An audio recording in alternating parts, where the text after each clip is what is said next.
Hello everybody, the Last Notion here, back for another reaction to Konosuba. We're on episode 9 this time, and yeah, last time we had some,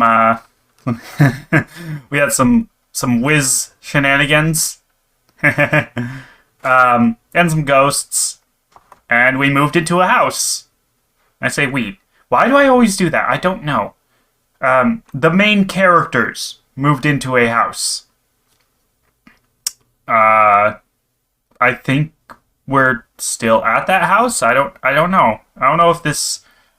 I don't know if the opening of the episode is on that specific house. If so, there's a lot of people there. I mean, I guess they could throw a party, but I don't know. Either way. The preview last time made it seem like this was going to be a darkness-focused episode since she was narrating it. So, yeah, let's get into it. Hopefully this isn't too disturbing. We'll find out.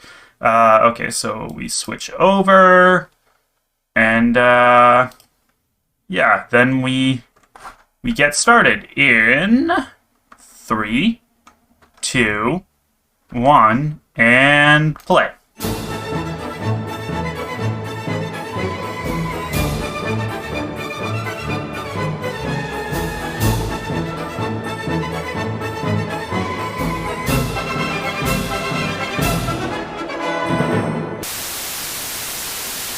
Okay. Well, what was I saying last time about poorly disguised fetishes? There was no disguise on this episode. Like, Jesus Christ, this was... Yeah, I'm not even sure where to really begin. This might be the first episode of the show that I actually, like, dislike. Like, don't get me wrong, it was funny enough, but, like, I'm not the biggest fan of sexual humor in general, and I'm especially not a fan of something that is borderline sexual assault being portrayed as a source of comedy.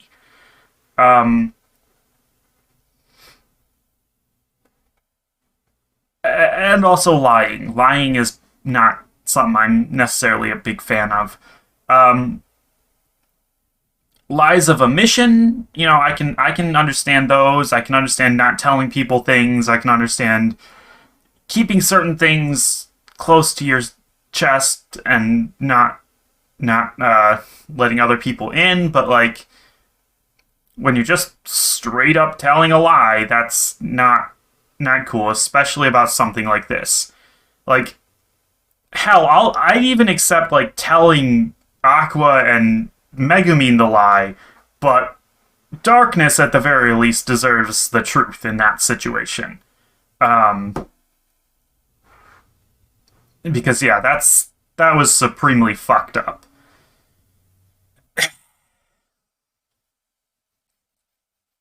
Yeah, just... I mean, where? Okay, let's start with the fact that,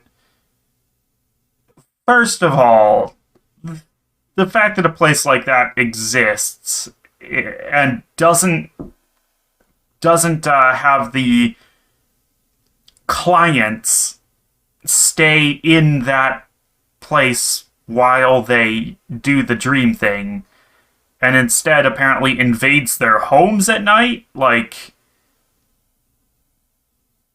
that's just a bad situation all around. Like, seriously, don't do that. I mean, what happens if you get married people coming in there as clients, which you know they're going to? Like, you sneak into their house, what if you get caught by the wife? You know, what if she wakes up and has to pee and she just sees the succubus standing over her husband? Like, what the fuck? Like, that's... No, just don't do that. Have the clients at least stay in that place.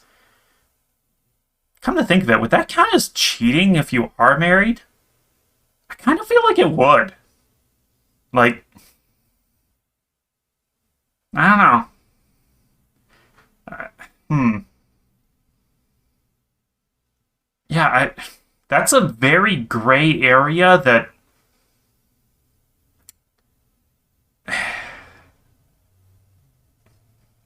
Yeah, no, I'm gonna go ahead and say that that would be cheating.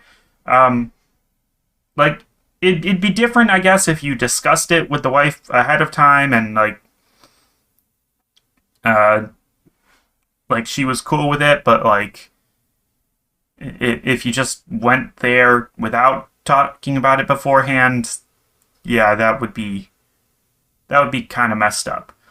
Um, Also, yeah, they say it's explicitly for men, which I guess, succubi are supposed to be the female ones, but like, you're seriously telling me there's not a single lesbian in that entire village?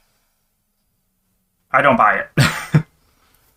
Maybe they just said men as like a shortcut. I don't know. Um, Regardless, yeah, it's very messed up. And Kazuma's questions were very uncomfortable. I don't see a reason why they had to put that in, like at all, especially if that wasn't what he ended up going for. It just kind of makes him seem like a scumbag, you know, more than he already does for even using their services. I don't know. I mean, okay, it's not just that he uses their services, it's the part where, like, he feels guilty about it, so that implies that he does, in fact, think that it is wrong to do so. And then he goes ahead and does it anyways, and then later lies about it. Like, you can't expect me to root for him then. Like, it'd be one thing if he went in there completely and utterly shameless about it.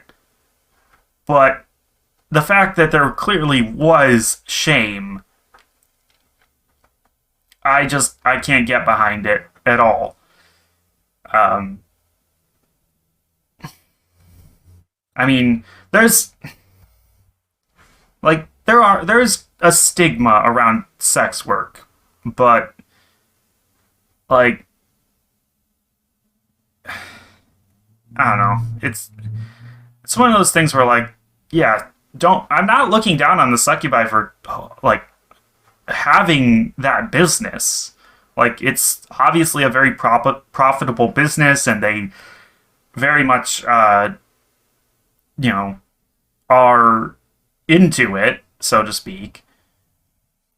So, like, there's no shame on their parts. It's the fact that, guys like Cosmo come in there and they have all the shame themselves, but then they just continue doing it. Like, it's very weird and fucked up, and like, just I don't know. I don't know. It's one of those things where, like, I have to ask myself, like, would I take advantage of that situation, or would I myself feel too much shame, or just like would not be able to go through with it? Um, yeah, I don't know. I honestly don't know. I don't. I don't. Like, dreams are a very weird thing. Um, like, I've had some nightmares in my time, and I've had some okay dreams, none that are like super great that I can remember, where it's just like I woke up feeling like, oh man, I didn't want that dream to end. Um, I did have some parts of dreams where, like, I was borderline lucid and I could fly, and that was awesome, and then it always wore off. And then it turned into more of like a nightmare where it's like, I could fly, why can't I fly? No, things are going badly now. But yeah, I don't know. I don't know. Sex dreams are weird, and like, frankly, I feel like I wouldn't even use like depending on whether or not they have to be sex dreams. Like, if they don't have to be sex dreams, like fuck that. I'll write up an entire fucking movie script and have them reenact it with me. Like imagine it like fuck. I could pilot a Gundam into battle alongside like Optimus Prime and the Autobots while we go and fight Godzilla. That sounds awesome. That's the kind of dream I'd like to have. But, you know, like if it has to be sex related, like obviously that would be much harder. Um, yeah, I don't know. It's just a very weird situation, and yeah, I can't get behind this episode's like the way it uh the way it went about all of this. Like, it's an interesting plot, and I could see it being done in a way that is a lot more palatable. But this episode is it just sits wrong, very much so, um, on pretty much every level as well. So, yeah. Especially because like even like yeah, okay, let's step back from like the specific like my feelings about the subject matter and just look at the writing of it all. Like there was so much in this episode that was like brought in and talked about but never utilized.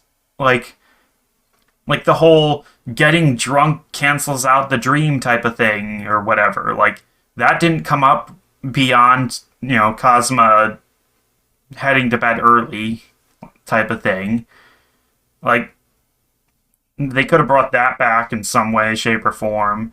Um, the stuff with Darkness's parents, like they brought her parents up, and then they never talked about them or did anything with them or anything like that. Um, and yeah, I don't know. It was a very weirdly written episode. Um, yeah, I just I can't get my head out of like how fucked up this episode actually is. So yeah, this is the first one that gets like a big old thumbs down from me, metaphorically speaking. Should I make that into like a button that I can press to do things with? I feel like I should. Hmm. I don't know. Either way, yeah. First episode I didn't really like. I enjoyed watching it as usual because I laughed, but like after it's all said and done, it's not an episode I enjoyed. Um, but hey, next time is the season finale. We got a big old destroyer fortress to fight, so that should be epic. We'll see. That's for next time. And yeah, until next time, how do I normally say it? Just bye. Yeah, bye.